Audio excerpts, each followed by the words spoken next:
The casserole dishes had been returned, the sympathy cards filed away in a shoebox under my bed, their words of comfort now feeling like distant echoes from another lifetime. 3 months to the day, Sarah looked at me across her kitchen table, her manicured fingers wrapped around a steaming mug of coffee, and said with the kind of gentle authority that comes from someone who's never had their world split in half, "Don't you think it's time to move forward?" The question hung in the air between us like smoke, stinging my eyes and making it hard to breathe. Time to move forward, as if grief operated on a schedule, as if healing came with an expiration date stamped on the bottom like milk cartons in the grocery store. I stared at her, this woman who'd been my friend for 15 years, who'd stood beside me at baby showers and birthday parties, who'd helped me pick out my wedding dress, and I realized that somewhere in the space of 93 days, we'd become strangers, speaking different languages. She spoke the language of productivity, of getting back to normal, of putting the past behind you and focusing on tomorrow. I spoke the language of empty beds and phantom phone calls, of muscle memory that still reached for someone who would never reach back, of a pain so vast and consuming that some mornings I forgot how to tie my shoes, because even that simple task felt like moving mountains. "I'm trying," I whispered, the words scraping against my throat like sandpaper. But even as I said it, I knew it wasn't true. I wasn't trying to move forward. I was trying to survive each moment without drowning in the undertow of loss that pulled at my ankles every time I thought I'd found solid ground. Sarah's face softened with the kind of pity that makes you feel like a broken bird, and she reached across the table to pat my hand. "I know, honey, but you can't stay stuck forever. He wouldn't want that for you." There it was, the trump card that everyone played when they wanted to end the conversation, when they'd grown weary of witnessing someone else's pain. What he would or wouldn't want had become the measuring stick against which my grief was judged, as if my dead husband had left behind a handbook for proper mourning etiquette, as if love came with built-in limitations and expiration dates. I nodded because it was easier than explaining that grief isn't something you choose to be stuck in. It's something that chooses you, wraps itself around your bones like ivy, and grows deeper the more you try to tear it away. I nodded because people needed to believe that healing was linear, that pain was temporary, that everything broken could be fixed with enough time and positive thinking. I nodded because the alternative was admitting that some losses are so profound they change the very architecture of your soul, leaving you to navigate a world that looks the same but feels completely foreign. Have you ever felt like you were drowning while everyone around you insisted you were swimming? Have you ever smiled until your face ached because it was easier than watching people retreat from your honesty? That afternoon in Sarah's kitchen was the first time I realized that grief is one of the loneliest experiences on earth, not because you're alone in having it, but because you're alone in the specific shape of yours. No two losses are identical. No two hearts break in exactly the same way. Yet we're expected to heal according to some universal timeline that exists only in the minds of people who've never had their entire world collapse, while everyone else continued ordering coffee and complaining about traffic and posting vacation photos on social media. I drove home in a daze, Sarah's words echoing in my head like a song I couldn't stop humming. Time to move forward. Time to move forward. The phrase had a rhythm to it, a drum beat that matched the turning of my car wheels against the pavement. But forward toward what? Forward meant leaving him further behind, and I wasn't ready for that kind of distance. Forward meant accepting that this was it, that the story was over, that there would be no more chapters written in the book of us. Forward felt like betrayal, like abandoning ship while someone you love was still drowning. I pulled into my driveway and sat in the car for 20 minutes, staring at the house we'd bought together 5 years ago. The roses he'd planted were blooming again, faithful in their seasonal return, despite the fact that the hands that had planted them would never prune them again. Everything looked exactly the same from the outside. Same blue shutters, same crooked mailbox that he'd always meant to fix, same crack in the sidewalk where the tree roots had pushed through the concrete. But inside, the house felt like a museum of a life that used to be lived there, every room an exhibit of before and after, every corner holding the ghost of ordinary moments that had once felt permanent. The key turned in the lock with the same click it had made 1,000 times before, but my hand shook as I pushed open the door. 3 months of this. 3 months of coming home to silence, of cooking dinner for one and throwing half of it away, of sleeping on one side of a bed that suddenly felt as vast as an ocean. 3 months of well-meaning friends who called less frequently, of family members who'd run out of things to say, of co-workers who'd stopped asking how I was doing because they'd grown uncomfortable with answers that weren't fine or getting better or taking it one day at a time. The house smelled like the vanilla candles I'd been burning obsessively, as if scent could fill the spaces that presence used to occupy. I kicked off my shoes and let them fall wherever they landed, because there was no one left to notice, no one left to care about the small ways I'd begun to let myself unravel. In the beginning, people had surrounded me like a fortress. The first week after the funeral, my kitchen counter had disappeared under casseroles and flower arrangements. My voicemail had been full of offers to help with anything I needed. My calendar had been packed with lunch dates and coffee meetings from people who wanted to make sure I wasn't alone. But grief, I'd learned, has a social expiration date.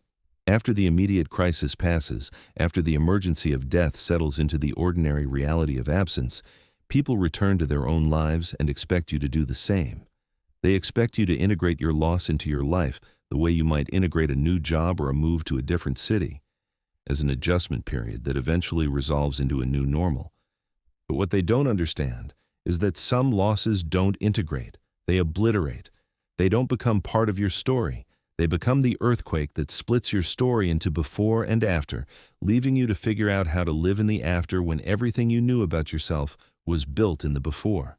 I'd been trying to explain this to people for 3 months, watching their faces change as I spoke, seeing the moment when their compassion shifted into concern, when their empathy transformed into advice. You need to get out more. You need to join a support group. You need to find a hobby. You need to start dating again. Always the word need, as if they'd diagnosed my problem and prescribed the cure, as if grief was a condition that could be treated with the right combination of activities and social interactions. I'd tried some of their suggestions. I'd gone to the support group at the church where we'd been married, where I'd sat in a circle of folding chairs listening to other people's losses and feeling like a fraud because my pain felt too big, too wild, too ungovernable to be contained in the neat narratives they shared. Everyone else seemed to be making progress, finding meaning, discovering strength they didn't know they had. They spoke about their deceased loved ones in past tense with a kind of peaceful acceptance that felt as foreign to me as speaking Mandarin. When it was my turn to share, I'd mumbled something about taking it one day at a time and felt like I was lying through my teeth, because most days I wasn't taking it at all. I was being dragged through it, kicking and screaming. The group leader, a kind woman named Margaret who'd lost her husband 7 years earlier, had cornered me after one meeting. "The first year's the hardest," she'd said, her hand warm on my shoulder. "But it does get easier. You'll see." I'd wanted to ask her how she could be so certain, how she could make promises about my future when I couldn't even predict how I'd feel in the next 5 minutes. But instead, I'd nodded and thanked her and never went back, because hope felt like a luxury I couldn't afford. Hope required believing that this agony had an endpoint, and I wasn't convinced it did. Hope required trusting that God had a plan that made sense of senseless loss, and some days I wasn't even sure God was paying attention. The silence in my house felt different every day. Sometimes it was peaceful, sometimes it was oppressive, but today it felt accusatory, as if even the walls were judging me for not being further along in my recovery. I wandered from room to room like a ghost, haunting my own life, touching things that used to have meaning and finding them emptied of significance. His coffee mug still sat in the sink where I'd left it 3 months ago, stained with the last coffee he'd ever drank. I'd tried to wash it a dozen times, but every time I reached for it, my hands would start shaking and I'd have to walk away. It had become a shrine to my inability to let go, a daily reminder that I was failing at grief the same way I'd apparently failed at everything else. The bathroom mirror reflected a stranger, someone with hollow eyes and sharp cheekbones, someone who'd forgotten how to take care of herself, because self-care felt like moving on, and moving on felt like forgetting. My friends had started making comments about how thin I'd gotten, how I needed to start eating properly, how I needed to take vitamins and exercise and get some color in my cheeks. They meant well, But they didn't understand that my body had become a foreign country, a place where nothing worked the way it used to. Food tasted like cardboard, sleep came in fragments if it came at all, and the idea of caring about my appearance felt absurd when everything beautiful in my life had been taken away. I'd started avoiding mirrors, avoiding photos, avoiding any reflection that might show me how thoroughly I'd been hollowed out by loss. In the bedroom, his side of the closet still held his clothes in perfect order, shirts arranged by color, shoes lined up like soldiers. I'd meant to box them up, to donate them to charity like everyone kept suggesting. But every time I opened the closet door, the smell of his cologne would hit me like a physical blow, and I'd have to sit down on the floor and wait for the room to stop spinning. His pillow still held the impression of his head, and sometimes late at night I'd press my face into it and pretend I could still feel the warmth of his body, still hear the rhythm of his breathing. People said I needed to change things, redecorate, make the space my own, but his presence was all I had left of him, and I wasn't ready to trade it for the promise of healing. The phone rang while I was standing in the doorway of our bedroom, and for a split second my heart leaped with the irrational hope that it might be him, that somehow the last 3 months had been an elaborate nightmare, and I was finally waking up. But the caller ID showed my sister's name, and I felt that familiar sinking sensation that came every time reality reasserted itself. "Hey!" Linda's voice was carefully cheerful, the way people talk to suicide risks and wild animals. "How are you doing today? How are you doing today?" The question that had become the soundtrack to my grief, asked by everyone who loved me and answered by no one honestly. How was I doing today? I was drowning in plain sight. I was suffocating on sympathy. I was tired of pretending that 3 months was enough time to rebuild a life that had taken 34 years to construct. I was angry at God, angry at myself, angry at a world that kept turning without asking my permission. I was lonely in ways I'd never known were possible, lonely not just for his presence, but for the person I used to be when he was alive to reflect my best self back to me. But I couldn't say any of that because Linda had her own life, her own problems, her own limits on how much darkness she could absorb from her broken sister. "I'm okay," I lied, the words automatic now, worn smooth from overuse. "Just taking it one day at a time." There was a pause on the other end of the line, the kind of silence that meant she was deciding whether to push for more honesty or accept the comfortable fiction I'd offered. "Are you eating?" she asked finally, and I could hear her own exhaustion in the question. She'd been asking it for weeks now, along with, "Are you sleeping? And are you getting out of the house? And have you thought about seeing someone?" The questions of people who love you but don't know how to fix you, who are running out of ways to help and running out of energy to keep trying. "I'm eating," I said, which was technically true if you counted the handful of crackers I'd had for breakfast and the cup of soup I'd abandoned half-finished for lunch. Food had become purely functional, fuel for a body that felt more like a burden than a gift. I'd lost 20 pounds without trying, without even noticing until my clothes started hanging off me like curtains. People kept telling me I was too thin, that I needed to take better care of myself, but taking care of myself felt like agreeing to stay in a world that had become uninhabitable. "Linda," I said suddenly, surprising myself with the urgency in my voice, "do you think 3 months is long enough?" "Long enough for what?" But she knew what I was asking. I could hear it in the way her voice changed, becoming gentler, more careful. "Sarah thinks I should be moving forward by now. She says I can't stay stuck forever." The silence stretched between us, filled with everything Linda wanted to say but couldn't, everything I needed to hear but wouldn't accept. My sister was 3 years older than me, married to the same man for 12 years, mother to 2 healthy children who filled her days with soccer practices and school projects, and the kind of ordinary chaos that I used to take for granted. She lived in the world of the living, where problems had solutions and wounds healed and people recovered from even the worst things. I lived in the world of the left behind, where nothing made sense and every day felt like swimming upstream against a current that never tired. "Honey," Linda said finally, her voice thick with the kind of love that hurts to give and hurts to receive. "There's no timeline for this. There's no right way to do it." But even as she said the words, I could hear the doubt beneath them, the question she was too kind to ask. But what if there is? What if everyone else is right and you're just refusing to heal? I'd been asking myself the same question for weeks, wondering if my grief had curdled into something self-indulgent, something performative, something that had outlived its purpose and was now just an excuse to avoid the hard work of rebuilding. Maybe Sarah was right. Maybe 3 months was enough time to grieve a marriage, a future, a love that had felt eternal. Maybe I was being dramatic, wallowing, choosing to stay broken because being broken meant I didn't have to figure out how to be whole again. Maybe everyone who'd stopped calling, stopped checking in, stopped asking how I was doing had made the right decision. Maybe I'd become the kind of person who sucked the joy out of every room she entered, who turned every conversation into a therapy session, who'd confused grief with identity and couldn't imagine existing without the weight of loss to define her.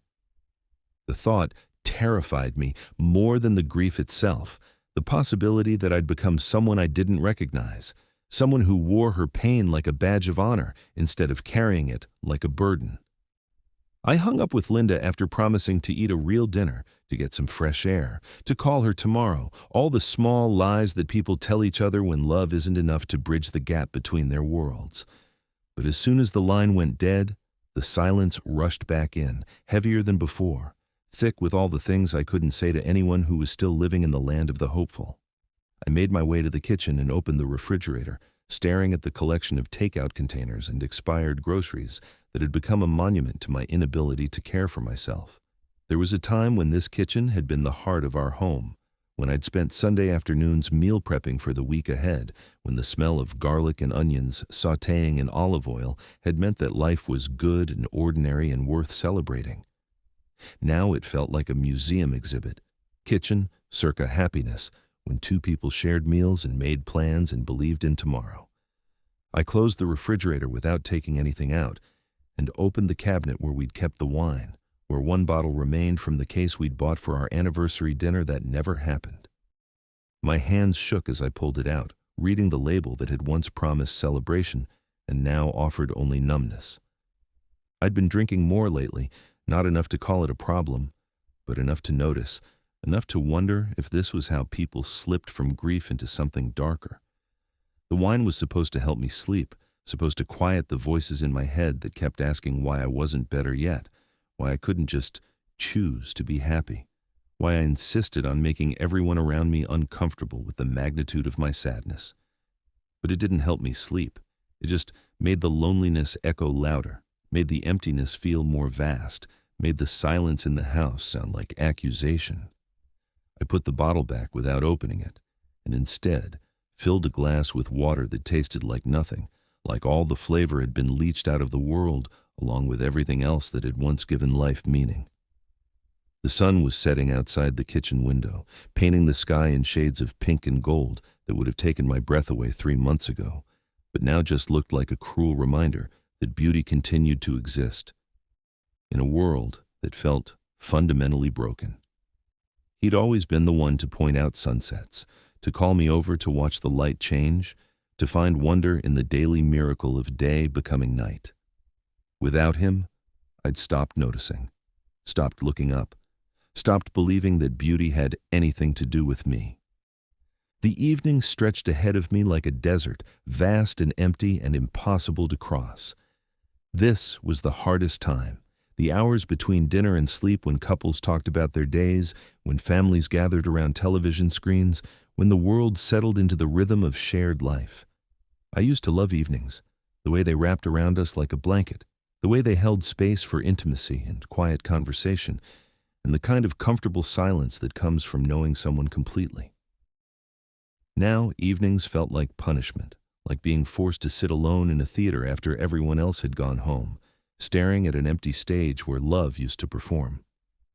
I tried watching television, but every show seemed to be about couples falling in love or families overcoming obstacles or people finding their way back to happiness after tragedy. I tried reading, but the words on the page couldn't compete with the noise in my head, the constant loop of questions and regrets and what-ifs that had become the soundtrack to my solitude. I tried calling friends, but they were all busy with their own lives, their own families, their own evening routines that didn't include sitting on the phone with someone who'd forgotten how to be good company. By 9 o'clock, I was lying on the couch in clothes I'd been wearing for 2 days, staring at the ceiling and trying to remember what it felt like to have something to look forward to. This was what no one told you about grief. It wasn't just missing the person who died, it was missing the person you used to be when they were alive. I'd lost not only my husband, but also my identity as a wife, my role as half of a partnership, my place in a world designed for pairs. I'd lost the future we'd planned together, the trips we'd never take, the children we'd never have, the old age we'd never share. I'd lost the version of myself that had been confident, optimistic, capable of believing that everything happens for a reason and that love conquers all. That woman felt like a stranger now, someone I'd known briefly and lost track of, someone whose faith and hope and joy had been luxuries I could no longer afford. The grief counselor I'd seen exactly 3 times had told me that losing a spouse meant losing all the roles that relationship had provided: lover, best friend, co-parent, financial partner, plus one to every social event. She'd said it like it was useful information, like understanding the mechanics of loss would somehow make it more manageable. But knowing why I felt like I was drowning didn't make the water any less deep. If anything, it made it worse, because it meant this crushing loneliness wasn't a bug in the system of grief, it was a feature. It was supposed to feel this way. I was supposed to feel like half of myself had been amputated, like I was trying to live with only one lung, like I was speaking a language no one else understood. The clock on the mantel chimed 10 o'clock, its sound echoing through the empty house like a bell tolling for everything that used to be. I'd given that clock to him for our 2nd anniversary, back when I still believed in forever, when I thought love was enough to protect us from the worst things life could do.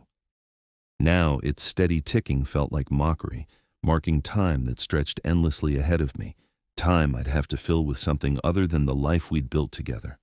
I pulled a blanket over my head and tried to disappear into the darkness beneath it, tried to find some small corner of peace in a world that had become entirely made of sharp edges.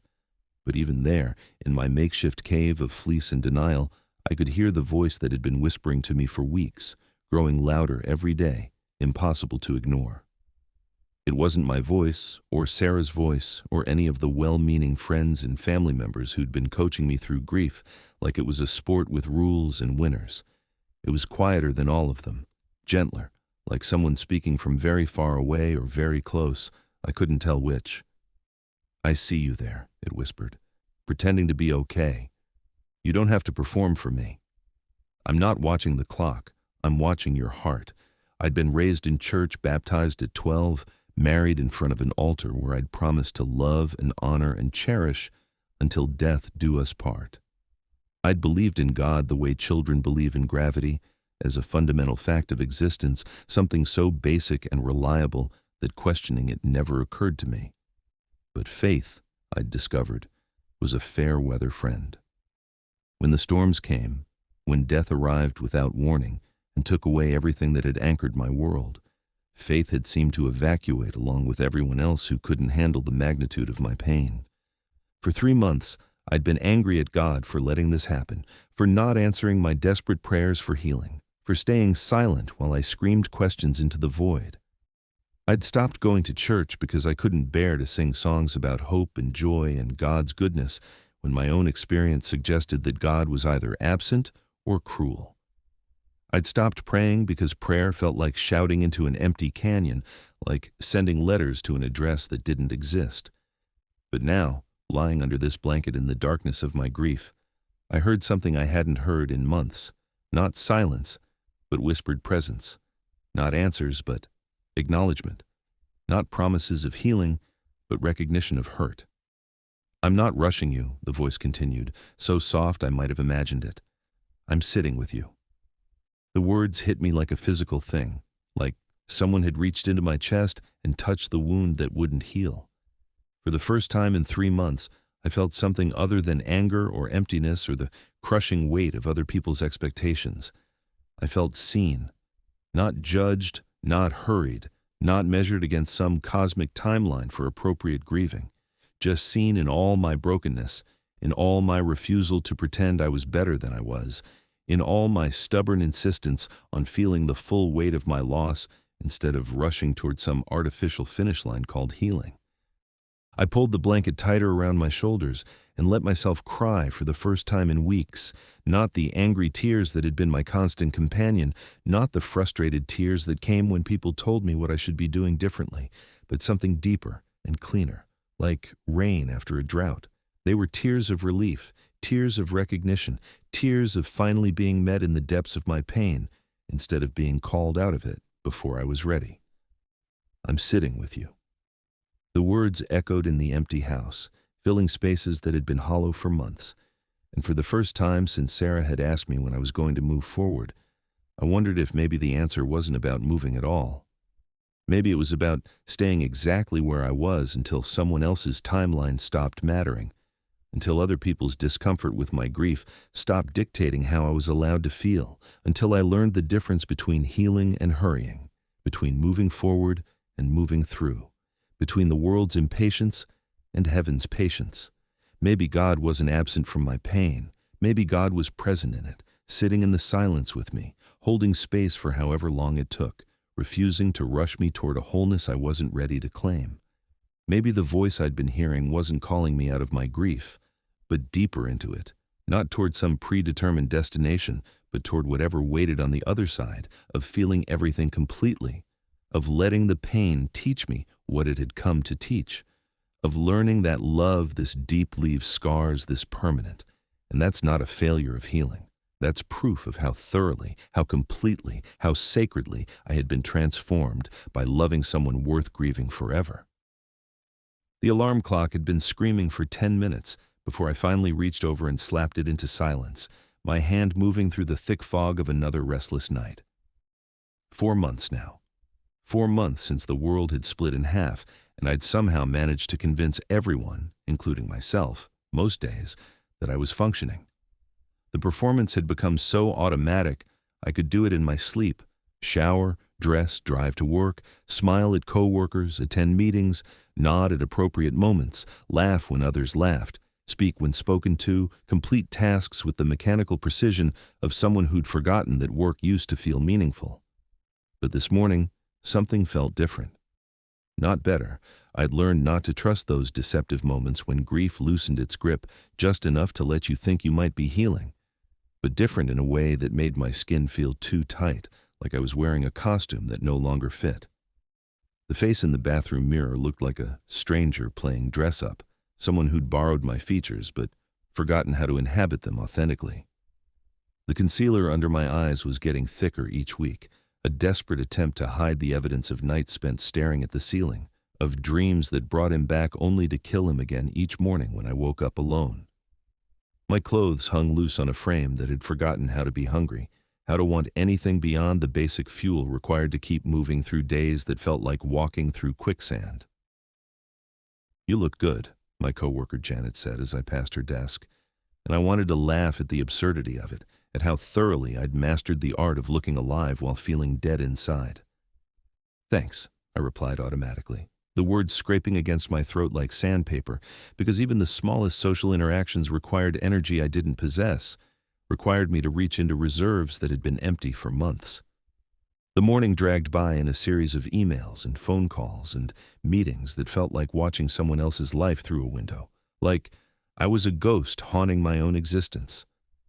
People spoke to me and I responded, but the words felt borrowed, secondhand, like I was reciting lines from a play I didn't understand. My boss praised a report I'd submitted, and I felt nothing. A client complained about a project timeline, and I felt nothing. A colleague announced her engagement, and the congratulations that fell from my mouth felt like stones, heavy with the weight of everything I could no longer feel. By lunchtime, the mask was slipping. I could feel it sliding off my face like melting wax, and the effort of holding it in place was becoming unbearable. I locked myself in a bathroom stall and sat on the toilet lid, pressing my palms against my eyes until I saw stars, trying to push back the wave of exhaustion that threatened to drown me right there in the fluorescent-lit wasteland of corporate plumbing. The sound of other women coming and going, washing their hands, checking their makeup, having normal conversations about weekend plans and television shows, felt like listening to aliens speak a language I'd once been fluent in, but could no longer understand. Have you ever felt like you were suffocating while everyone around you breathed easily? The afternoon brought a mandatory team meeting about quarterly goals, and I sat in the conference room listening to discussions about productivity and revenue targets and strategic initiatives, all of it washing over me like white noise. My manager was talking about the importance of maintaining momentum, about not letting setbacks derail our progress, about staying focused on what really matters, and every word felt like a personal indictment. Momentum, progress, what really matters. The corporate buzzwords bounced around the room like rubber balls, and I wanted to stand up and scream that momentum was a luxury for people whose worlds hadn't exploded. That progress was meaningless when you'd lost the thing that made progress worth pursuing, that what really mattered was the empty coffee cup sitting on my kitchen counter at home, still stained with the last coffee he'd ever drink. But instead, I nodded and took notes and made the appropriate noises at the appropriate times, playing the role of someone who cared about market share and client retention and all the other things that used to feel important, back when I was a person who could imagine a future that included me in it. After the meeting, I sat in my car in the parking garage for 45 minutes, unable to summon the energy to drive home to the empty house that waited for me like a mausoleum.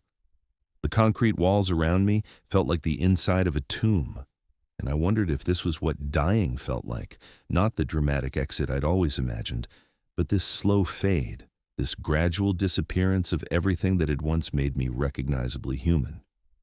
My phone buzzed with a text from my mother. "Thinking of you today. Hope you're taking care of yourself."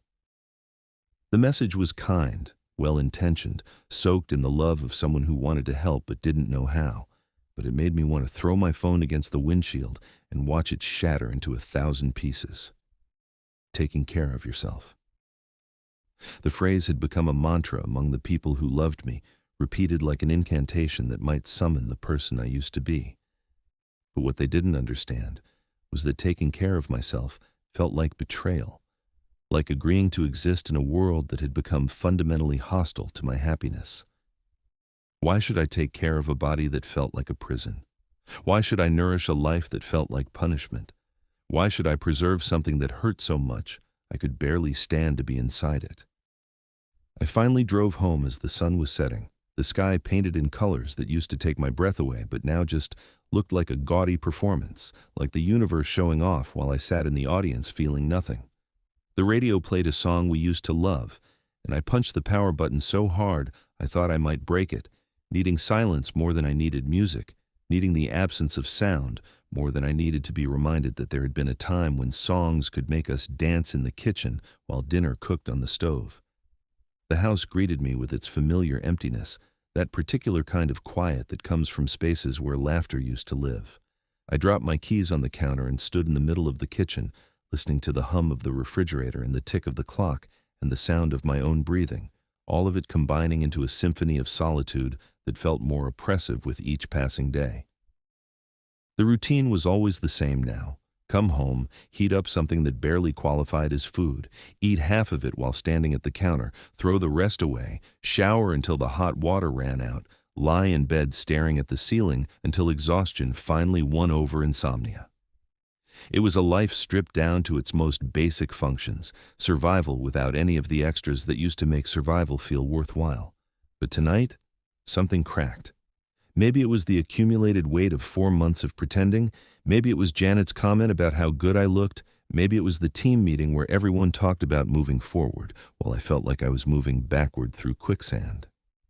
Whatever it was, it hit me like a physical blow while I was standing at the sink, holding a plate I'd forgotten I was washing, water running over my hands that had gone numb from the cold. The sob that tore out of my throat surprised me with its violence, its rawness, like something wild and wounded that had been caged too long and was finally breaking free. I dropped the plate and it shattered against the porcelain sink, the sound sharp and clean and somehow satisfying, like the first honest thing that had happened in my house in months. The tears came then, not the careful, controlled crying I'd been doing in bathroom stalls and parked cars, but the kind of weeping that comes from somewhere deeper than sadness, somewhere primal and unguarded and absolutely done with pretending that any of this was okay. I slid down the kitchen cabinets until I was sitting on the floor among the broken pieces of plate, and for the first time in 4 months, I let myself fall apart completely. Not the managed breakdown I'd been having in private moments, not the careful emotional release I'd been rationing out like medicine, but the full catastrophic collapse I'd been avoiding because I was afraid that if I started crying like this, I might never stop. The sounds that came out of me didn't sound human. They were animal noises, the kind of keening that comes from the part of the soul that exists before language, before civilization, before the learned behavior of appropriate grief. I cried for the marriage that had ended without warning, for the future that had been canceled without consultation, for the version of myself that had died along with him and would never be resurrected. I cried for the loneliness that felt like drowning, for the friends who'd stopped calling because my sadness made them uncomfortable, for the family members who loved me but didn't know what to do with the broken thing I'd become. I cried for the mornings when I forgot he was gone and reached for him in my sleep, for the evenings when I still sat 2 places at the table out of habit, for the phone calls I'd started to make before remembering that his number would never be answered again. Have you ever cried so hard that your body forgot how to breathe? The crying lasted until my throat was raw and my eyes felt like I'd been swimming in salt water and my chest ached from the violence of my own grief.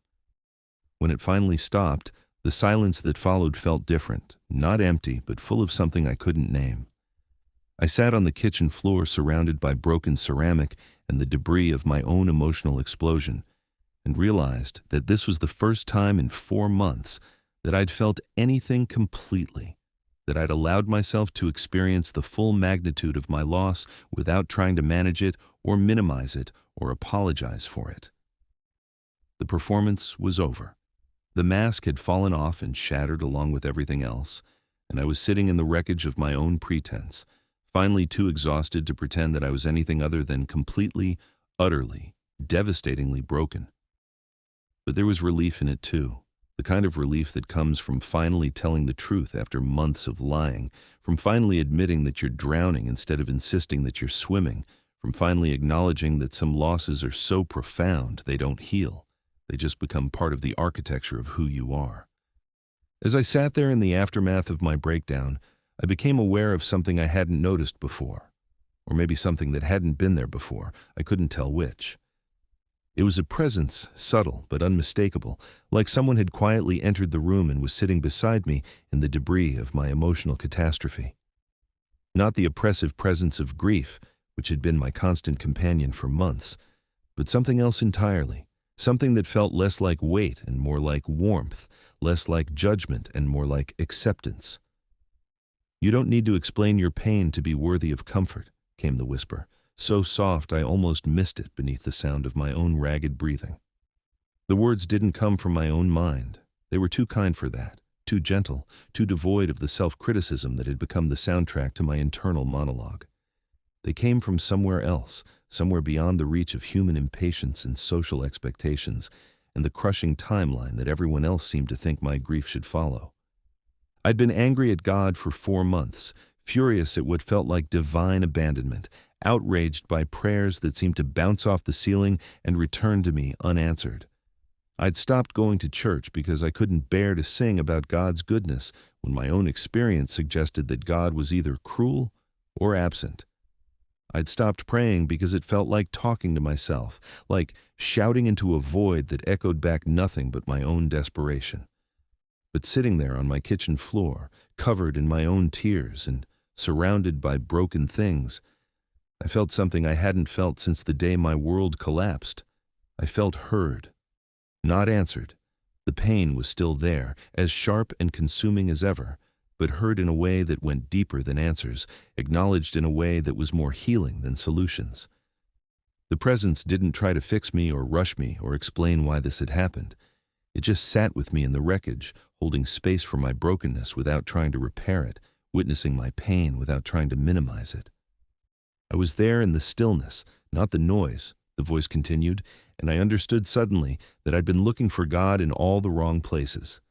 I'd been waiting for dramatic intervention, for miraculous healing, for the kind of obvious divine activity that makes good testimony material at prayer meetings.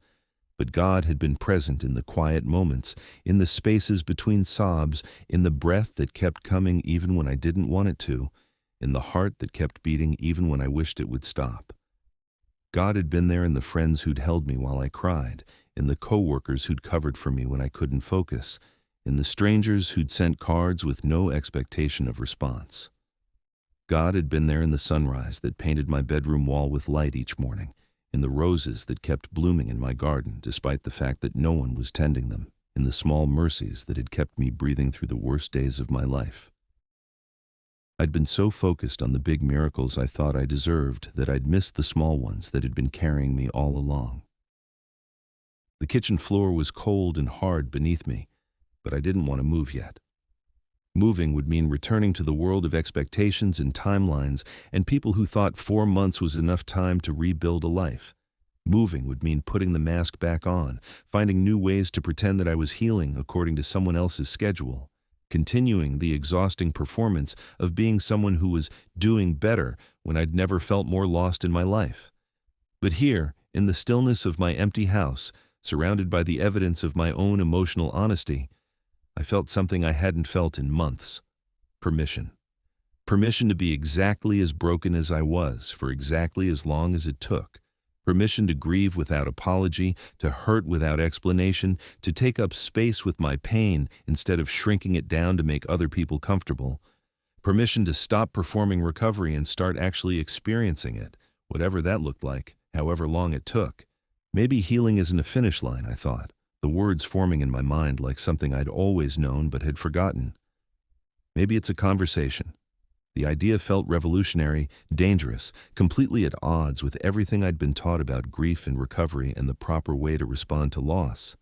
But it also felt true in a way that went deeper than logic, true in the way that water is wet and fire is hot, and love leaves marks that never fully fade.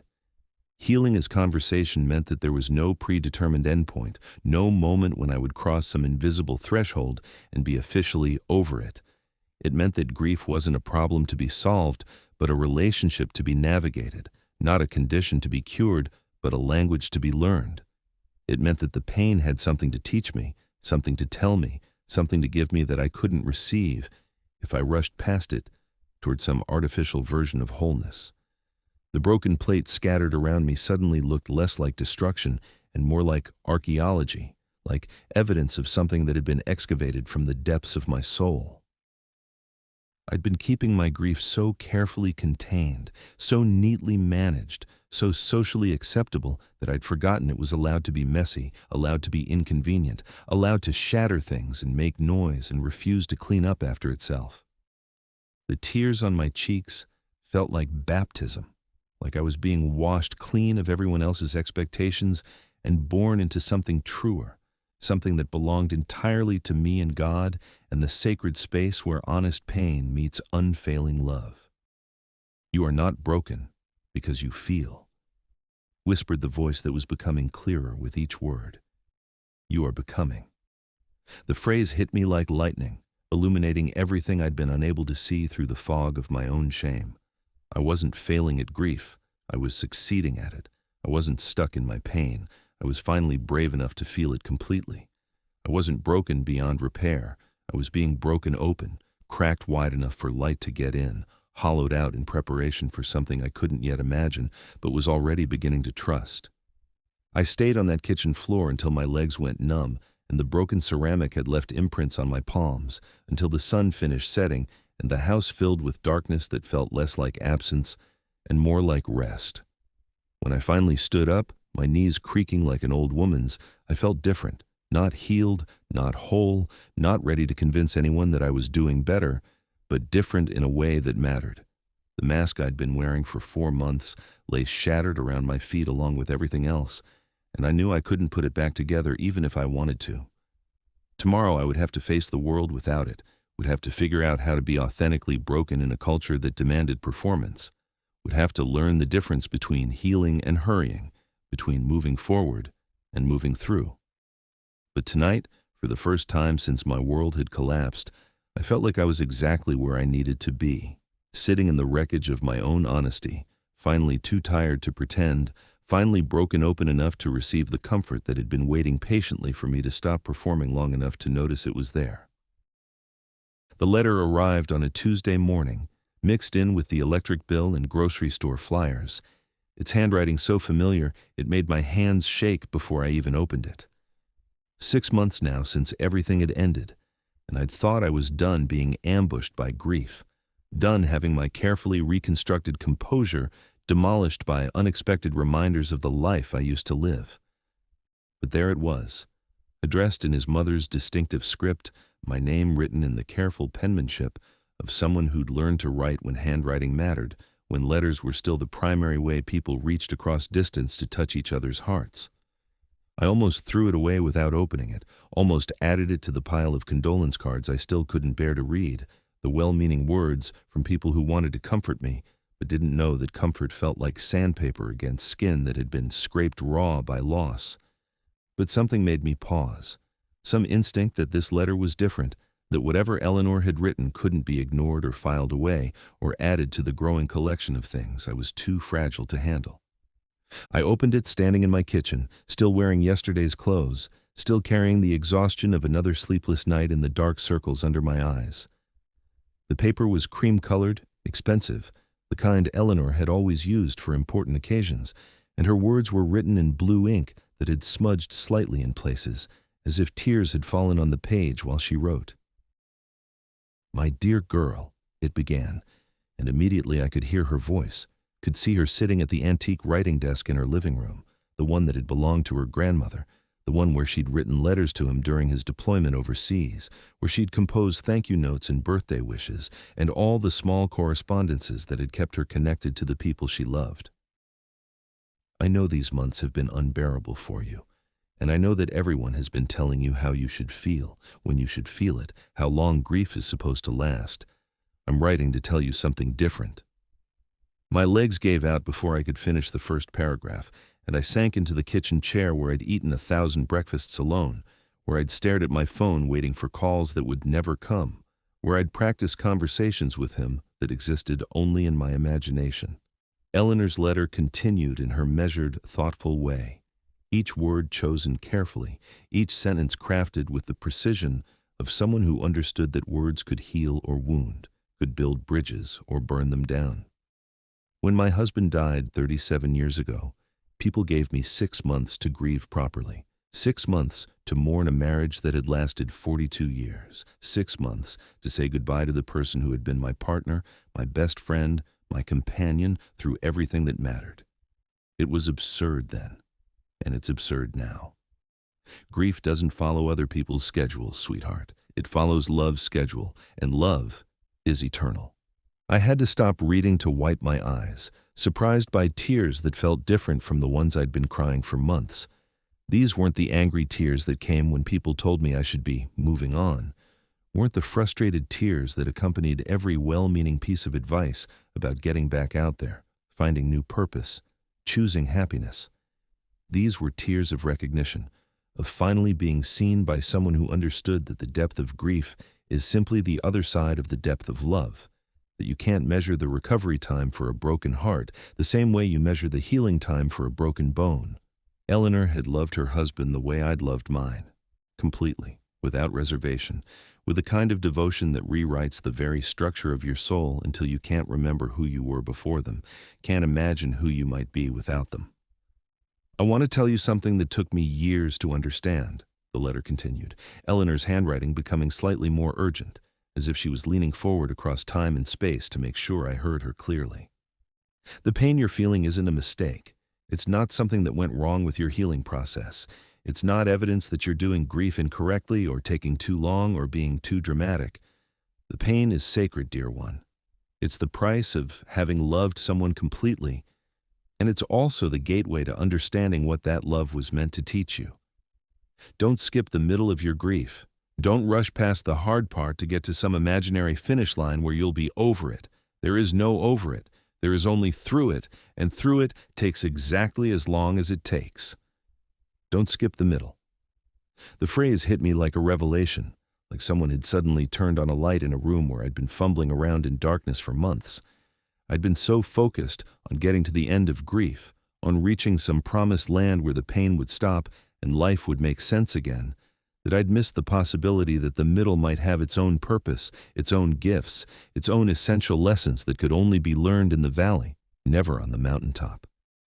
Everyone who loved me wanted to help me skip the middle, wanted to fast forward through the hard part, wanted to find shortcuts and life hacks and therapeutic interventions that would get me to healing faster, more efficiently, with less mess and fewer tears and minimal disruption to their own comfort levels. But Eleanor was telling me something revolutionary. The middle wasn't something to be endured or escaped or apologized for. The middle was where the real work happened. Have you ever been treating your grief like an enemy instead of a teacher? I thought about all the ways I'd been fighting my own pain, all the energy I'd spent trying to resist what was happening inside me instead of learning what it had come to teach. I'd been treating grief like an infection that needed to be cured, like a problem that needed to be solved, like an inconvenience that needed to be managed as quickly and quietly as possible. But what if it wasn't any of those things? What if grief was more like labor? Painful, yes, but painful in service of bringing something new into the world. What if the agony I'd been experiencing wasn't random suffering, but purposeful transformation, the kind of breaking open that has to happen before anything real can be born? The idea terrified and thrilled me in equal measure, because it meant that everything I'd been feeling for 6 months wasn't wasted pain, wasn't time lost to sorrow, wasn't evidence of my failure to recover properly. It was sacred work, and I was the only one who could do it. Eleanor's letter went on to describe her own journey through the wilderness of widowhood, the way she'd raged against God and bargained with the universe, and tried to make deals that would bring her husband back for just one more conversation, one more ordinary Tuesday morning, one more chance to say all the things she'd left unsaid. She wrote about the friends who'd grown tired of her tears, the family members who'd suggested she get a hobby or take a cruise or do something to get her mind off things, as if losing the love of your life was the kind of problem that could be solved with distraction and positive thinking. She wrote about the nights when she'd screamed into her pillow until her throat was raw, about the mornings when she'd forgotten he was gone and made coffee for two, about the slow, brutal process of learning to exist in a world that had suddenly become foreign, hostile, completely reorganized around an absence that felt more real than anything present. But she also wrote about the unexpected gifts that had emerged from the wreckage of her old life, the way losing everything she thought she needed had taught her what she actually couldn't live without, the way being stripped down to her essential self had revealed strengths and capabilities she'd never known she possessed. She wrote about the friends who'd emerged from unexpected places, the people who'd been drawn to her honesty about pain instead of repelled by it, the conversations that had become possible only after she'd stopped pretending to be anything other than completely undone by love and loss. "Grief cracked me open," she wrote, "and yes, it hurt beyond anything I thought I could survive, but it also let light in. It made space for things I'd been too busy, too comfortable, too distracted to notice before. It taught me the difference between happiness and joy, between being content and being alive, between surviving and becoming. Becoming. There was that word again, the one that had whispered itself to me during my breakdown on the kitchen floor, the one that suggested I wasn't just falling apart, but being reorganized at the cellular level, reconstructed according to some divine blueprint I couldn't yet see. I'd been thinking about grief as subtraction, losing him, losing our future, losing the person I used to be when he was alive to love me. But Eleanor was suggesting that grief might also be addition, gaining depth, gaining wisdom, gaining access to parts of myself that had been buried under the comfortable routines of coupled life, parts that could only be excavated through the archaeological work of sorrow. The thought was both terrifying and oddly comforting, because it meant that all this pain might not be pointless after all, might not be time stolen from some better life I should be living, might actually be the path to that better life, the only path that led there. The letter's final paragraph made me sob with the kind of tears that feel like prayer, like something sacred being released from a place too deep for ordinary emotion. "You asked me once what I wished I'd known when Thomas first died, and I've been thinking about that question for weeks. Here's what I wish someone had told me. You are not healing incorrectly. You are not taking too long. You are not too much for the people who love you, and the people who can't handle your grief are revealing their limitations, not yours. Your pain is not a mistake. It's a masterpiece, a work of art that only you can create, a testament to love so profound it reorganized your entire existence. Don't let anyone rush you through it. Don't let anyone minimize it. Don't let anyone convince you that it's time to move on when what you actually need is time to move deeper, to sit with what this loss is teaching you, to let yourself be transformed by the terrible, beautiful truth that some people love us so completely they change the very structure of our souls. Take all the time you need, sweetheart. Take forever if that's what it takes. Love this big doesn't heal on anyone else's timeline. I folded the letter carefully and held it against my chest like a talisman, like a permission slip signed by someone who'd walked this path before me and survived to tell about it. For the first time in 6 months, I felt something other than alone in my grief, something other than broken by it.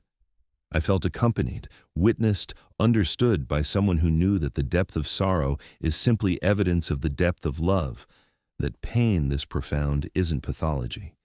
It's proof of having been blessed by a connection so complete it left permanent marks on your soul. Eleanor's words had given me what all the therapy sessions and support groups and well-meaning advice couldn't.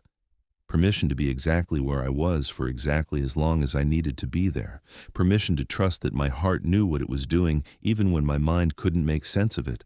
Permission to believe that this terrible, sacred work of grief was leading me somewhere I needed to go, even if I couldn't see the destination from where I currently stood. That afternoon, I did something I hadn't done in months. I got in my car and drove to the place where we'd been married, the little church on the hill where I'd promised to love him for better or worse, in sickness and in health, until death do us part. I'd been avoiding it since the funeral, afraid of the memories it would trigger, afraid of the pain that seeing it would cause. But Eleanor's letter had shifted something inside me. It helped me understand that I didn't need to be afraid of my own pain, didn't need to protect myself from the full weight of what I'd lost. The church parking lot was empty except for my car, and I sat there for a long time, looking at the building where I'd been transformed from a single person into half of something larger, where I'd made promises I'd meant to keep forever, where I'd believed in a future that stretched endlessly ahead of us like an unbroken road. The pain that came wasn't the sharp, shocking agony I'd expected. It was deeper than that, more complex, layered with grief and gratitude and the kind of bittersweet recognition that comes from understanding you've been granted something precious even though you couldn't keep it forever. I cried, but they were different tears, not the desperate, angry tears that had been my constant companion, but something cleaner, more honest, more accepting of the terrible beauty of having loved someone completely. These tears felt holy, like something being consecrated, like the difference between screaming at God and praying to God, between resisting what had happened and finally, slowly, beginning to integrate it into the story of who I was becoming. I was there in the stillness, not the noise, came the familiar whisper, and I realized that God had been present all along, not in the dramatic interventions I'd been begging for, but in the quiet spaces between heartbeats, in the breath that kept coming even when I didn't want it to, in the sunrise that painted my bedroom walls with light each morning, whether I was ready for a new day or not. God had been there in Eleanor's letter, in the words that had found me exactly when I needed them, in the permission to be broken that had somehow made me feel less broken. God had been there in the friends who'd sat with me while I cried, who'd brought me food when I forgot to eat, who'd held space for my pain without trying to fix it or minimize it or rush me past it toward some artificial version of wholeness. As I sat in that empty parking lot watching the shadows lengthen across the church steps where I'd posed for wedding photos in what felt like another lifetime, I began to understand what Eleanor meant about not skipping the middle. The middle wasn't just about enduring pain. It was about letting the pain teach me, transform me, prepare me for whatever came next. It was about learning that love doesn't end when the person dies. It just changes form, becomes something you carry instead of something you share, becomes a weight that strengthens you instead of a presence that completes you. It was about discovering that you can survive the loss of everything you thought you needed and find out that what you actually need is buried deeper, is more resilient, is connected to sources of strength you didn't know existed until everything familiar was stripped away. The sun was setting by the time I finally drove home, painting the sky in colors that reminded me why I used to believe in beauty, why I used to trust that the world was more good than bad, more light than darkness, more love than fear. For the first time in months, I looked at that sunset and felt something other than indifference, something other than the hollow numbness that had become my default emotional state. I felt grateful, not for the loss, never for the loss, but for having been loved so completely that losing it could break me this thoroughly, could teach me this much about the true weight of human connection, could crack me open wide enough for light to get in. The grief was still there, would always be there, but it no longer felt like an enemy I needed to defeat. It felt like a sacred burden, a holy responsibility, a testament to love so profound it had reorganized the very structure of my soul and would continue to reshape me for as long as I lived. That night, I pulled out a journal I hadn't touched since before he died and began to write, not about moving on or getting better or healing according to anyone else's timeline, but about moving deeper into the mystery of what it means to love someone so completely that losing them becomes a form of spiritual education, a crash course in the terrible beauty of being human, an initiation into the sacred work of carrying love beyond the grave. "Your pain is not a mistake," I wrote, Eleanor's words echoing through my pen. "It's a masterpiece, a work of art that only you can create."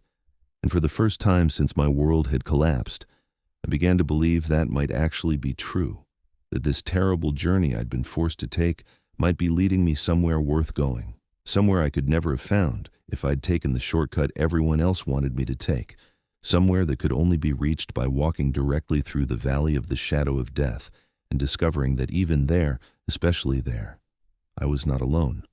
The park bench had become my sanctuary, though I couldn't remember making the conscious decision to claim it.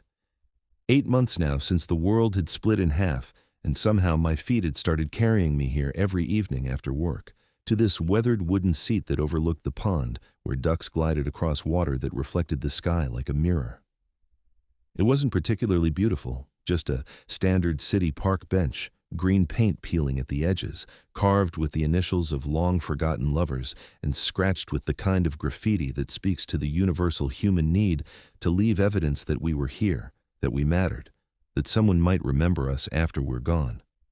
But something about this place called to me, something about the way the light fell through the oak trees in the late afternoon, something about the way the world grew quiet here, while the rest of the city rushed past in its eternal hurry to get somewhere else, to be someone else, to achieve something more important than simply sitting still long enough to hear your own heart beating.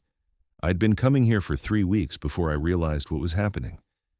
At first, I'd told myself it was just a convenient place to stop on my way home from work, a brief respite from the empty house that waited for me, like a museum of a life I used to live. But gradually, I began to understand that I wasn't just stopping here. I was arriving here, the way pilgrims arrive at sacred sites, the way wounded animals find their way to healing places they've never seen before, but somehow recognize as home. The bench had become my listening post, my observatory, my chapel without walls where I came to practice the art of being still in a world that had forgotten how to sit with anything uncomfortable, anything unresolved, anything that couldn't be fixed with the right combination of positive thinking and strategic action. Tonight felt different, though I couldn't pinpoint why. The air had that quality of autumn that arrives suddenly, like someone had opened a door between seasons and let the coolness spill through.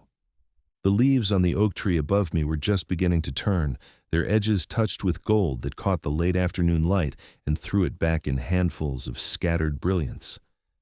I sat there watching the ducks navigate their ancient patterns across the water, and for the first time in months, I wasn't thinking about what I'd lost or what I was supposed to be doing to feel better or how long I was taking to heal according to everyone else's invisible timeline. I was just sitting, just breathing, just existing in the space between one moment and the next without needing either of them to be different from what they were. What if sitting with your pain is actually the fastest way through it? The question had been forming in my mind for weeks, ever since Eleanor's letter had given me permission to stop rushing toward some imaginary finish line called recovery.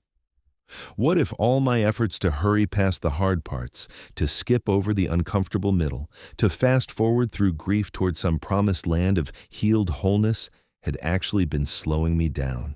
What if the very act of resisting my pain, of trying to manage it and minimize it and apologize for it, had been keeping me stuck in the shallow end of grief instead of allowing me to dive deep enough to find whatever treasure lay buried at the bottom? The idea was revolutionary, dangerous, completely contrary to everything I'd been taught about healing and recovery and the proper way to respond to loss.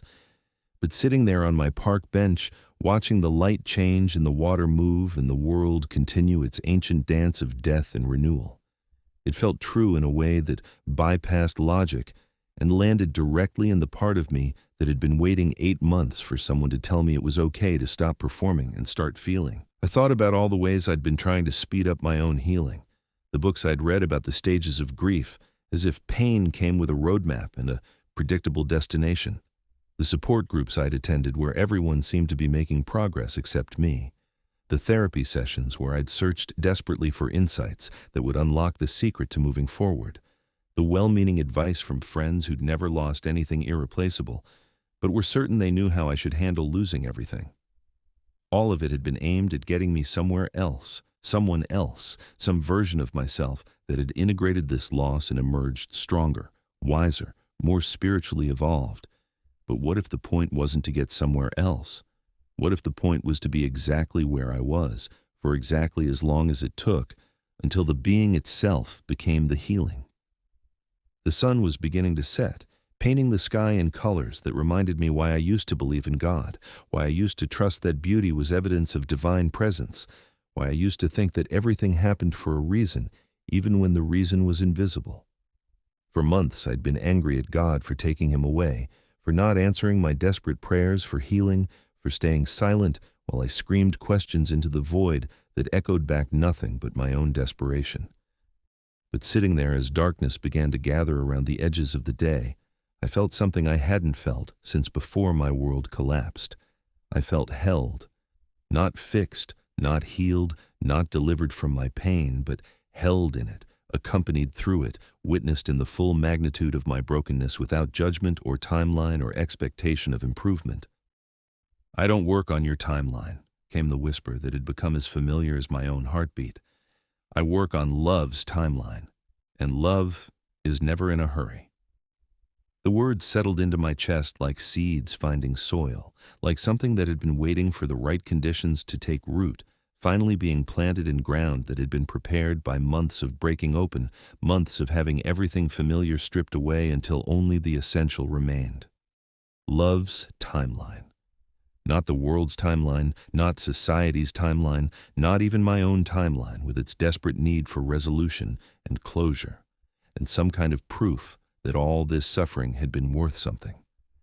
Love's timeline, which moved according to different laws, different seasons, different rhythms than anything I'd ever known before. I pulled Eleanor's letter from my purse, the pages now soft from folding and unfolding, the words nearly memorized but no less powerful for their familiarity.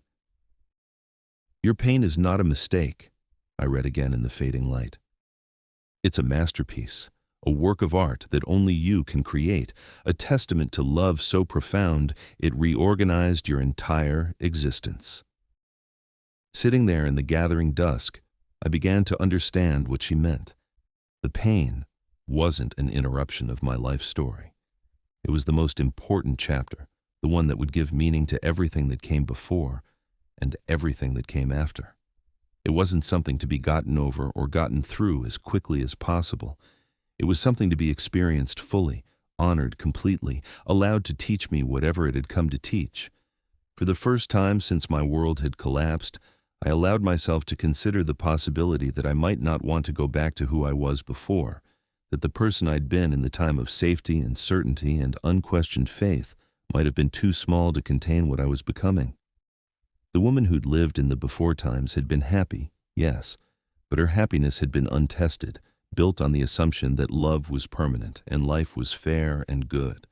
Things happened to good people who made good choices. She'd been kind, but her kindness had never been forged in the fire of real suffering.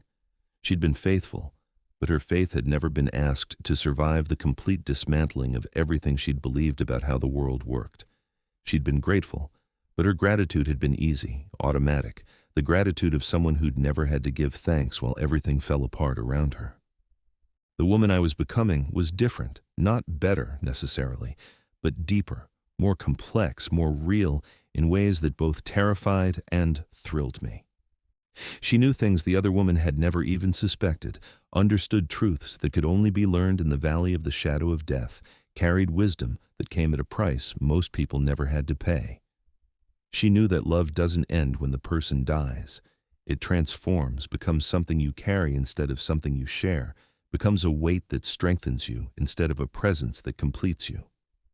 She knew that joy can coexist with sorrow, that hope can grow in the same soil as despair, that light is never more precious than when you've spent months learning to see in the dark.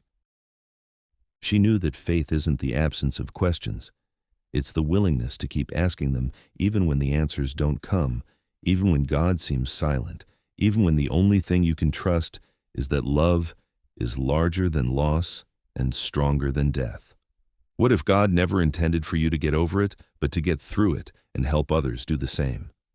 The question hit me like lightning, illuminating everything I hadn't been able to see through the fog of my own self-absorption. What if this terrible journey I'd been forced to take wasn't just about my own healing? What if it was preparation for something larger, something that required me to know what it felt like to lose everything and discover that you can survive even that, even the complete dismantling of everything you thought you needed to be happy? I thought about all the people I'd encountered over the past 8 months who'd tried to comfort me with platitudes and quick fixes and advice that revealed they'd never been where I was, never walked through the valley where I was currently residing. They meant well, but their words fell flat because they spoke from the safety of untested faith, uncomplicated hope, unexamined assumptions about how healing works and how long it should take. But what about the people who would come after me, the ones who would find themselves suddenly exiled to this same foreign country of loss, who would need someone who spoke their language, who understood that the depth of grief is simply the other side of the depth of love? What about the person who would sit in a support group next year or the year after, feeling like a fraud because their pain was too big and too wild to be contained in neat narratives of progress and acceptance? What about the friend who would call me crying because everyone was telling them it was time to move on and they still couldn't get through a day without falling apart? What about all the future broken hearts who would need to hear what Eleanor had told me? That grief doesn't have an expiration date, that healing doesn't happen on anyone else's timeline, that some losses are so profound they don't just change your life, they change you. The thought was both overwhelming and oddly comforting, because it meant that all this pain might not be pointless after all, might not be time stolen from some better life I should be living, might actually be the path to that better life. Not a life free from suffering, but a life that knew what to do with suffering, how to transform it into wisdom, how to use it as a bridge to connect with other people's pain, instead of letting it build walls around your own. It meant that the terrible education I'd been receiving in the School of Loss might qualify me for work I'd never imagined doing, might prepare me to sit with people in their darkness without trying to drag them into the light before they were ready, might teach me the difference between helping people heal and helping people hurry. The ducks were settling in for the night, their movements across the water becoming slower, more deliberate, more purposeful. I watched them find their places along the shore and felt something I hadn't experienced in months. Contentment. Not happiness. I wasn't sure I'd ever be happy in the same uncomplicated way I'd been before. But something deeper, more sustainable, more real. I was exactly where I needed to be, doing exactly what I needed to be doing, becoming exactly who I needed to become. The timeline didn't matter. The expectations of others didn't matter. The voice in my head that kept asking when I was going to be normal again didn't matter. What mattered was this moment, this breath, this quiet recognition that love never dies. It just changes form, and sometimes the form it takes is grief so profound it cracks you open wide enough for light to get in, wide enough for wisdom to take root, wide enough for compassion to grow in places that used to be occupied by certainty. I folded Eleanor's letter carefully and tucked it back into my purse, but I could have recited it by heart now, could have taught a masterclass in its contents, could have written my own letter to someone else who needed to hear that healing takes exactly as long as it takes, and not one moment less. "You thought I was slow to heal you," whispered the voice that had become my most trusted companion. "But I was growing you. You thought I was absent in your pain, but I was present in your becoming. Now watch me use your wounds to heal the world." The words didn't come with fanfare or dramatic revelation, didn't arrive with the kind of obvious divine intervention that makes good testimony material at prayer meetings. They came quietly, gently, like everything true and lasting, like seeds planted in soil that had been prepared by months of breaking open, months of letting everything familiar be stripped away until only love remained. I stood up from the bench as the last light faded from the sky, but I didn't feel the usual dread that came with returning to the empty house, the silent rooms, the bed that still felt too big for one person. Instead, I felt something I hadn't experienced since before my world collapsed: anticipation. Not for some dramatic change or miraculous healing or sudden return to happiness, but for whatever came next in this slow, sacred process of becoming. I was beginning to understand that grief wasn't something I was going through.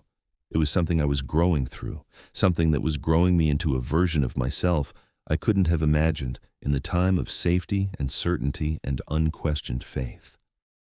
The woman walking away from that park bench was not the same woman who'd first sat down there 3 weeks ago, and she was certainly not the same woman who'd existed in the before times when love felt permanent and loss felt theoretical, and faith had never been tested by fire.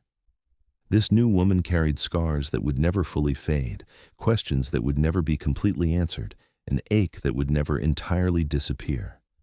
But she also carried something the old woman had never possessed, the unshakable knowledge that love is stronger than death, that joy can grow in the same soil as sorrow, that light is never more precious than when you've learned to see in the dark. She knew that healing doesn't mean going back to who you were before. It means going forward to who you're becoming. And sometimes who you're becoming is someone who can sit with other people's pain without trying to fix it, someone who can hold space for grief without rushing it toward resolution, someone who can love with the full knowledge that love always comes with the risk of loss, and choose to love anyway, because the alternative is not really living at all. As I walked home through streets that looked the same but felt different, I realized that I'd been asking the wrong question for 8 months. I'd been asking when I would be over this, when I would be healed, when I would be back to normal, when I would be ready to move on.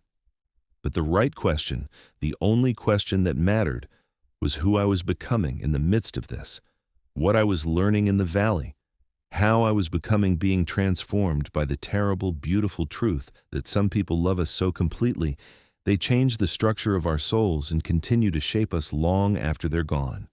The answer to that question was still being written, still being lived, still being discovered one breath at a time, one day at a time, one moment of sitting still long enough to hear what love was trying to teach me through the language of loss. And for the first time since my world had collapsed, that felt like enough. More than enough. It felt like everything.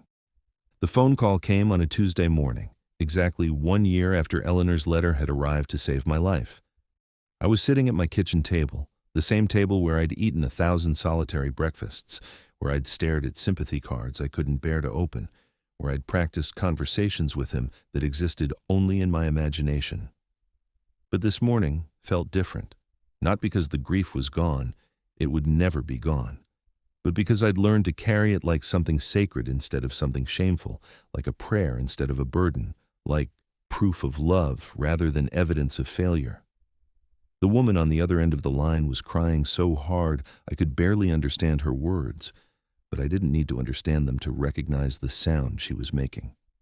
It was the sound I'd made in this same kitchen a year ago, the animal keening that comes from somewhere deeper than language, somewhere more primal than civilization, somewhere that exists before we learn that grief is supposed to be private and quiet and over as quickly as possible. "They told me I should call you," she managed to say between sobs. They said you might understand. They said you'd been where I am. Her name was Rebecca, and her husband had died 3 weeks ago in the same sudden, senseless way that mine had died, leaving her stranded in the foreign country of loss, where nothing makes sense, and everyone speaks a language you haven't learned yet, and every day feels like swimming upstream against a current that never tires. She'd been to the support group at the church where we'd both been married, had sat in the same circle of folding chairs where I'd felt like a fraud for refusing to find meaning in meaningless loss, for refusing to believe that everything happens for a reason when the reason felt more like cruelty than divine plan. Someone there had given her my number, had whispered that there was a woman who might understand, who'd walked this path before and survived to tell about it. I don't know how to do this, Rebecca whispered, and I could hear the echo of my own desperation from a year ago, the bewilderment of someone who'd been thrust into a reality they'd never imagined having to navigate. Everyone keeps telling me how I should feel, when I should feel it, how long it's supposed to take. They gave me 3 months, and when that wasn't enough, they gave me 6. Now they're saying I need to start thinking about moving forward, about getting back out there, about choosing happiness. But I don't know how to choose anything when it feels like everything that mattered has been taken away. Her words hit me like recognition, like hearing my own voice played back to me from the depths of that terrible first year when I'd thought I was going crazy, when I'd believed I was failing at grief because it was taking too long, hurting too much, changing me too completely. How long has it been? I asked, though I already knew the answer would be measured in weeks rather than years, in the kind of fresh, raw time that hasn't yet learned that healing happens in seasons, not moments, in cycles rather than straight lines. 3 weeks, she said. I could hear her embarrassment, her shame at not being further along in her recovery, at not having figured out yet how to integrate catastrophic loss into ordinary life. 3 weeks. I remembered 3 weeks.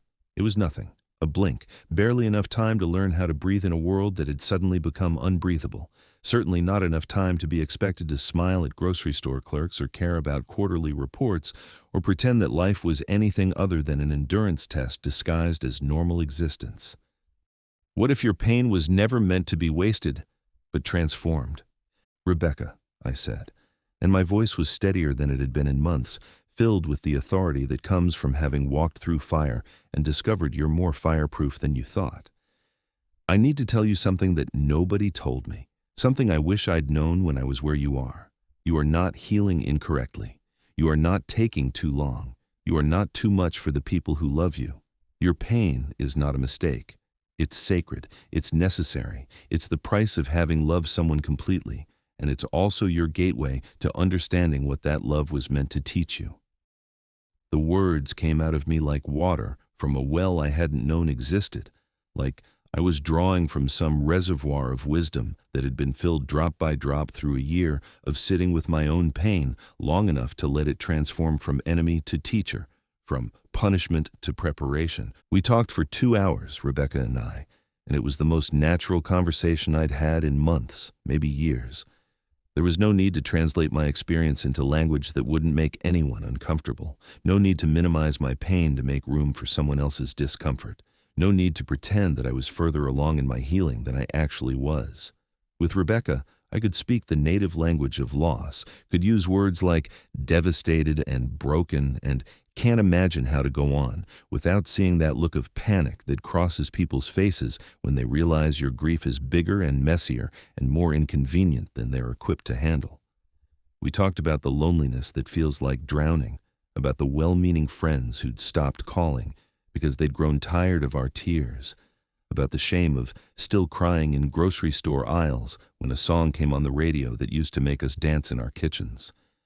But we also talked about something else, something I hadn't expected to be able to articulate until the words were coming out of my mouth, flowing like something that had been waiting a long time to be spoken.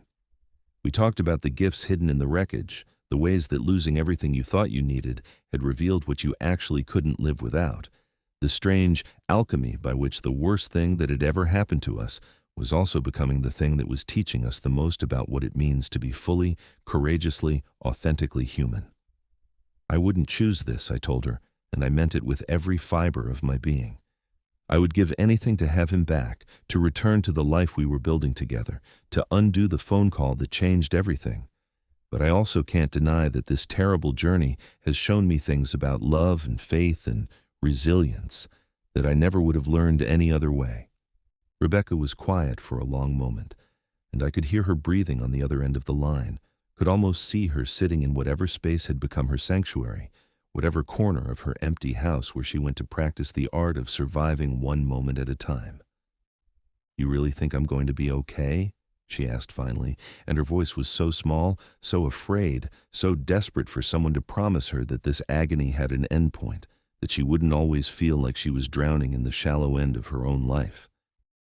I wanted to lie to her, wanted to give her the kind of false comfort that everyone had tried to give me, wanted to promise her that the pain would go away and she'd go back to being the person she was before, and everything would eventually return to some version of normal. But I'd learned the difference between hope and lying, between comfort and delusion, between helping someone heal and helping someone hurry.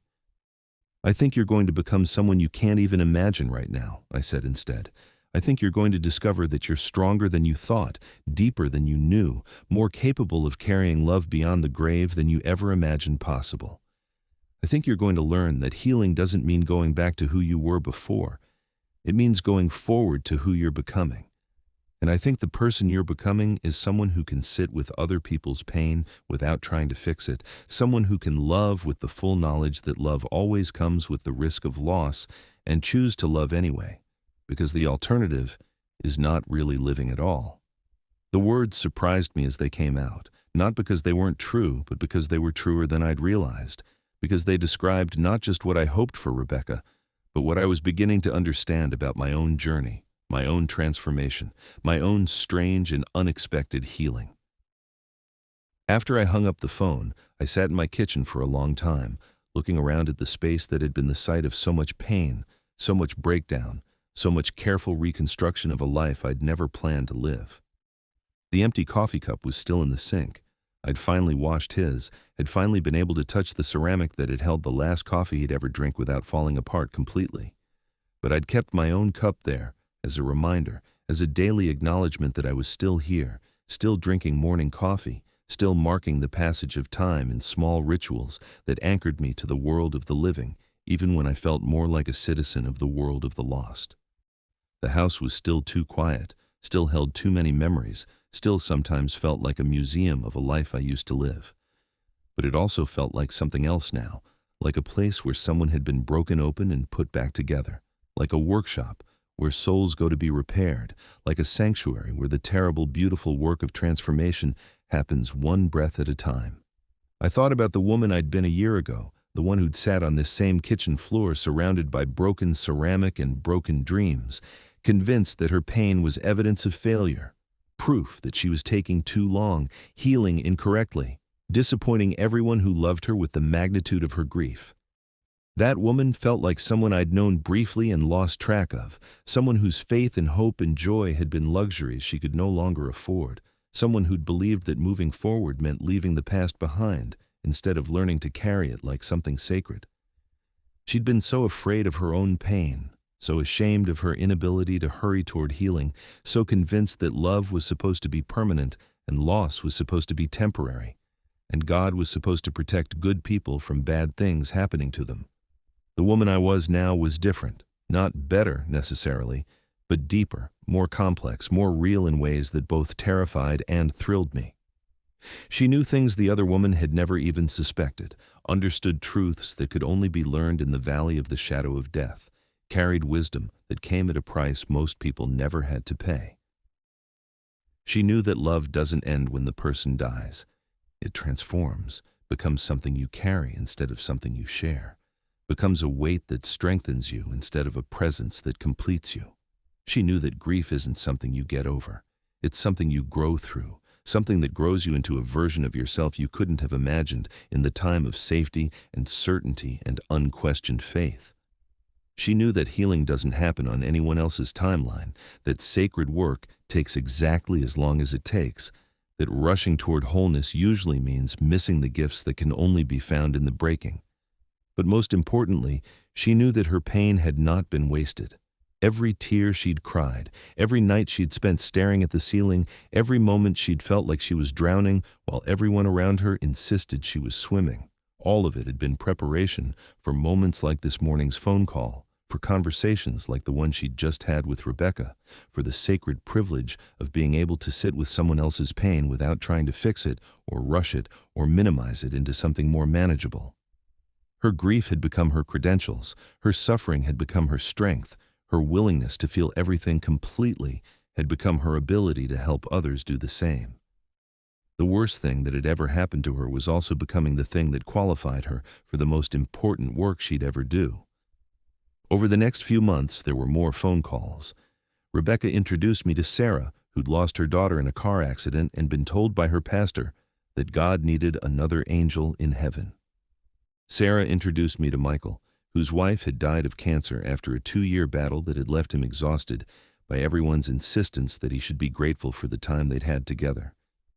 Michael introduced me to Janet, whose teenage son had committed suicide and who'd been avoiding church because she couldn't bear to hear one more person tell her that God doesn't give us more than we can handle. One by one, they found their way to me. These citizens of the country of loss, these graduates of the University of Grief, these people who spoke my language and understood that the depth of sorrow is simply the other side of the depth of love. We started meeting monthly, then weekly. Then whenever someone needed to be reminded that healing takes exactly as long as it takes, and not one moment less. We called ourselves the Sitting Still Society, though we never made it official, never registered as a non-profit or applied for grants, or tried to turn our mutual brokenness into an organization with bylaws and mission statements. We just sat together in coffee shops and living rooms and park pavilions, sharing the terrible stories of how we'd lost everything that mattered, and the beautiful stories of what we'd found in the wreckage. We talked about the loneliness that feels like drowning, about the friends who'd stopped calling because our grief made them uncomfortable, about the shame of still crying months or years after everyone expected us to be over it. But we also talked about the unexpected gifts, the ways that losing everything we thought we needed had revealed what we actually couldn't live without, the strange alchemy by which the worst things that had ever happened to us were also becoming the things that were teaching us the most about courage and resilience and the terrible, wonderful complexity of being human. What if the very thing that nearly broke you is now breaking chains for someone else? The question had become my daily prayer, my working theology, my reason for getting up each morning and choosing to engage with a world that still felt fundamentally changed by loss, but no longer felt fundamentally hostile to my happiness. Every conversation with a newly grieving person, every time someone thanked me for sitting with them in their pain without trying to drag them out of it before they were ready, every moment when I could offer the comfort I desperately needed but rarely received, all of it felt like the terrible education I'd received in the school of loss was finally being put to use, was finally serving some purpose beyond my own survival. I wasn't grateful for the loss, would never be grateful for the phone call that had destroyed my old life and forced me to build a new one from scratch. But I was beginning to be grateful for what the loss had taught me, for who it had made me, for the ways it had cracked me open wide enough for light to get in, wide enough for wisdom to take root, wide enough for compassion to grow in places that used to be occupied by certainty. 2 years after my world had collapsed, I stood at the podium in the same church where I'd been married, where I'd sat in support group meetings feeling like a fraud for refusing to find meaning in meaningless loss, where I'd first heard someone suggest that everything happens for a reason and wanted to scream that some things happen for no reason at all, except that we live in a world where beautiful, irreplaceable people sometimes die too young, and those of us who love them are left to figure out how to carry that love beyond the grave. But I wasn't there to scream today. I was there to speak to a room full of people who'd gathered for a grief seminar, people who'd been told by well-meaning friends and family members that they should be over it by now, people who'd been made to feel ashamed for taking too long to heal, people who needed to hear what Eleanor had told me in her letter, what I'd tried to tell Rebecca on that Tuesday morning phone call, what I'd learned through 2 years of sitting still long enough to let pain teach me what it had come to teach. Grief, I began, looking out at faces that reflected my own journey back to me, the hollow eyes, the careful composure, the exhaustion of people who'd been performing recovery instead of actually experiencing it. Grief is not a problem to be solved. It's not a condition to be cured. It's not evidence that you're healing incorrectly or taking too long or disappointing the people who love you with the magnitude of your pain. Grief is sacred work, and sacred work takes exactly as long as it takes. I could see some people in the audience begin to cry, could see the relief on their faces at being given permission to be exactly where they were for exactly as long as they needed to be there, could see the way their shoulders relaxed as someone finally told them they weren't failing at something that has no rules, no timeline, no proper way to be done. I talked about the year I'd spent thinking I was going crazy, the months I'd believed I was disappointing everyone who loved me by refusing to hurry toward healing, the night I'd finally stopped performing recovery and started actually experiencing it. I talked about Eleanor's letter and Rebecca's phone call and all the conversations in between that had taught me the difference between helping people heal and helping people hurry, between offering comfort and offering false hope, between sitting with someone in their pain and trying to drag them out of it before they were ready. I talked about the gifts hidden in the wreckage, the ways that losing everything I thought I needed had revealed what I actually couldn't live without, the strange truth that the worst thing that had ever happened to me was also becoming the thing that qualified me for the most important work I'd ever do. Your pain is not a mistake, I said, my voice strong and clear in a way it hadn't been for years, filled with the authority that comes from having walked through fire and discovered you're more fireproof than you thought. It's a masterpiece, a work of art that only you can create, a testament to love so profound it reorganized your entire existence. Don't let anyone rush you through it. Don't let anyone minimize it. Don't let anyone convince you that it's time to move on when what you actually need is time to move deeper, to sit with what this loss is teaching you, to let yourself be transformed by the terrible, beautiful truth that some people love us so completely, they change the very structure of our souls and continue to shape us long after they're gone. The words felt like prayer as they left my mouth, like something sacred being offered to people who needed to hear that their grief was holy, their timeline was valid, their refusal to hurry toward healing was actually the fastest way through. After the seminar, people lingered. They always did. They came up to me one by one, these citizens of the country of loss, these graduates of the University of Grief, wanting to shake my hand, to thank me for saying what they'd needed to hear, to tell me their own stories of being made to feel ashamed for taking too long to heal. A woman named Patricia told me she'd been avoiding church for 8 months because she couldn't bear to hear one more person tell her that her husband was in a better place now. A man named David said his family had stopped inviting him to holiday gatherings because his grief was bringing everyone down. A teenager named Ashley whispered that her friends had told her she needed to get over her mother's death and start acting normal again because it had been 6 months, and that was long enough.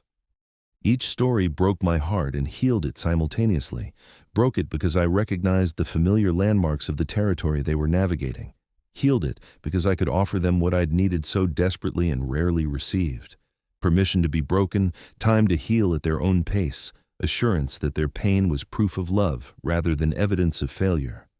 This was what my own terrible journey had been leading to, I realized.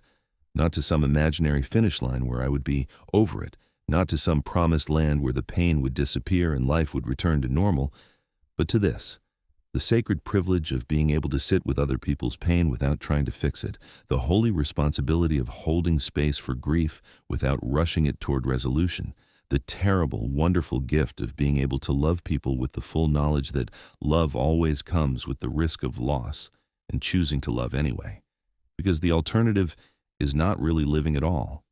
5 years have passed now since the phone call that split my world in half. 5 years since I learned that some losses are so profound, they don't just change your life, they change you.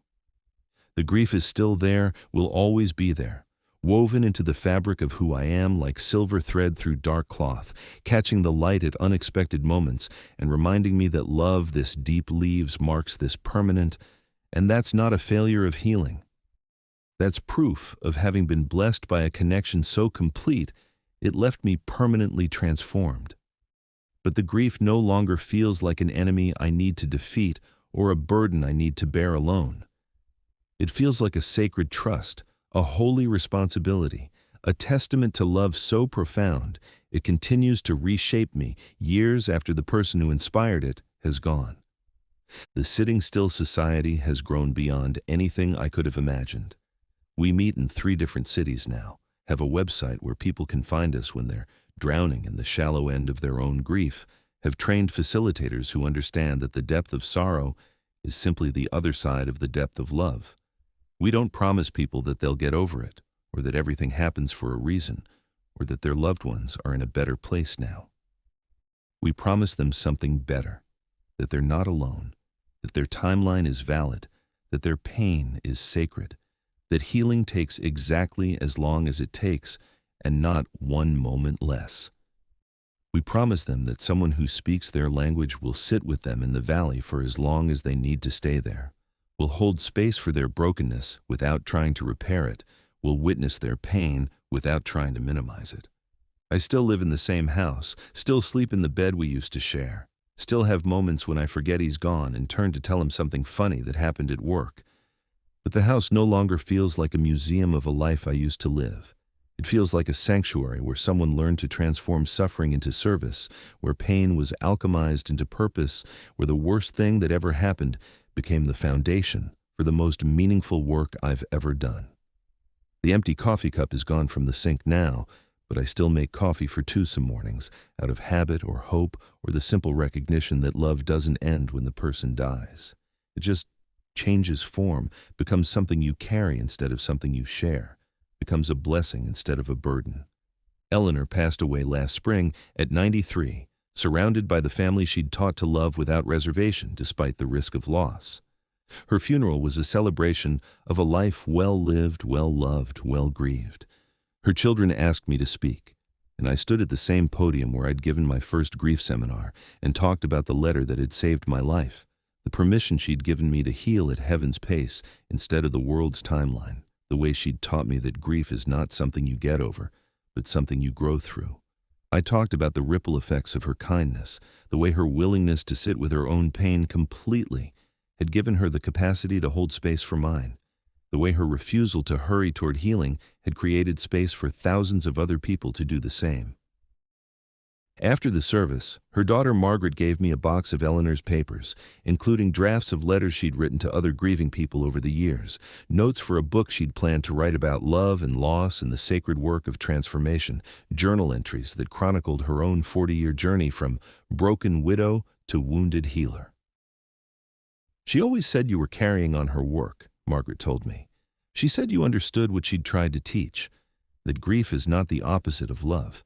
It's love with nowhere to go except deeper into your own soul, where it transforms into something that can heal the world."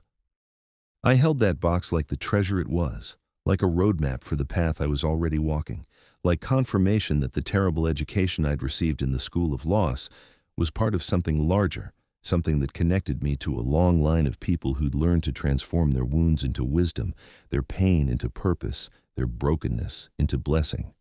The park bench, where I used to sit in my early days of healing, has a small plaque on it now, installed by the city after someone noticed how many people seemed to find comfort there. How many conversations about loss and love and the complicated work of staying human in the face of unimaginable pain took place on that weathered wooden seat overlooking the pond, where ducks still glide across water that reflects the sky like hope. The plaque reads simply, "For those who need time to sit still." It doesn't mention my name or tell my story or explain the specific grief that led to its installation. It just offers what I'd needed most in those early days of healing: permission to be exactly where you are for exactly as long as you need to be there, space to practice the art of sitting with pain until it teaches you what it came to teach, acknowledgement that sometimes the most healing thing you can do is nothing at all except breathe and trust that love is larger than loss and stronger than death. Rebecca calls me every year on the anniversary of her husband's death, not because she needs rescuing anymore, but because she wants to check in, to share how she's doing, to tell me about the newly grieving people she's been able to help because someone once sat with her in her darkness without trying to drag her into the light before she was ready. She's remarried now, to a man who understands that love doesn't diminish when you've loved before, that hearts don't have limited capacity, that the ability to love deeply is increased rather than decreased by the experience of losing deeply. She sends me pictures of their life together, not as evidence that she's moved on or gotten over it, but as proof that healing doesn't mean going back to who you were before. It means going forward to who you're becoming. And sometimes who you're becoming is someone who can love with the full knowledge that love always comes with the risk of loss, and choose to love anyway, because the alternative is not really living at all. I think about him every day, not with the desperate longing that used to make me feel like I was drowning, but with the kind of gentle gratitude that comes from understanding that some people love us so completely they change the structure of our souls and continue to influence who we become long after they're gone. I think about the life we would have lived together, the trips we never took, the children we never had, the old age we never shared. But I also think about the life I've lived because of losing him, the people I've been able to help because someone once helped me, the conversations that have become possible because I learned to speak the language of loss fluently, the ways that my willingness to sit with my own pain completely has given me the capacity to hold space for other people's pain, without trying to fix it or minimize it or rush it toward resolution. This is not the life I would have chosen, but it's the life I've been given, and I've learned to find it beautiful in ways I never expected. Not the easy beauty of untested faith and uncomplicated hope and love that feels permanent, but the deeper beauty that comes from having been broken open and put back together, from having been hollowed out by loss and filled back up with wisdom, from having learned that joy can coexist with sorrow, that hope can grow in the same soil as despair, that light is never more precious than when you've spent time learning to see in the dark. This is the life of someone who's been educated by grief and graduated into grace, who's learned that healing doesn't have a timeline, and wholeness doesn't have a deadline, and love doesn't have an expiration date. You are not late, you are not weak, you are healing, on time, in grace. The words have become my benediction, my blessing, my daily reminder that sacred work takes exactly as long as it takes, and not one moment less. I speak them to everyone who sits across from me in coffee shops and living rooms and park pavilions, everyone who calls me crying because they've been told it's time to move on, everyone who needs to hear that their grief is holy, their timeline is valid, their refusal to hurry toward healing is actually the wisest choice they could make. I speak them to myself on the hard days, the anniversaries, the moments when the loneliness still feels like drowning, and I wonder if I'll ever feel completely whole again. I speak them as prayer and promise and prophetic declaration that love never dies. It just changes form. And sometimes the form it takes is grief so profound it transforms us into people who can heal the world, one broken heart at a time, one honest conversation at a time, one moment of sitting still in the presence of pain until it reveals its gifts and teaches us what we need to know to help others do the same. And in the quiet moments, when the work is done and the house is still, and I'm sitting at my kitchen table watching the sunrise paint the walls with light, I hear the whisper that has accompanied me through this entire journey, the voice that taught me the difference between God's timeline and the world's timeline, between healing and hurrying, between moving forward and moving through. Well done, good and faithful servant. You waited with me in the darkness, and now you're helping others learn to wait. You sat with me in the pain, and now you're teaching others that sitting still is sometimes the most healing thing they can do. You trusted me when you couldn't see the way forward, and now you're showing others that the way forward isn't always forward. Sometimes it's deeper, sometimes it's through, sometimes it's exactly where you are for exactly as long as you need to be there.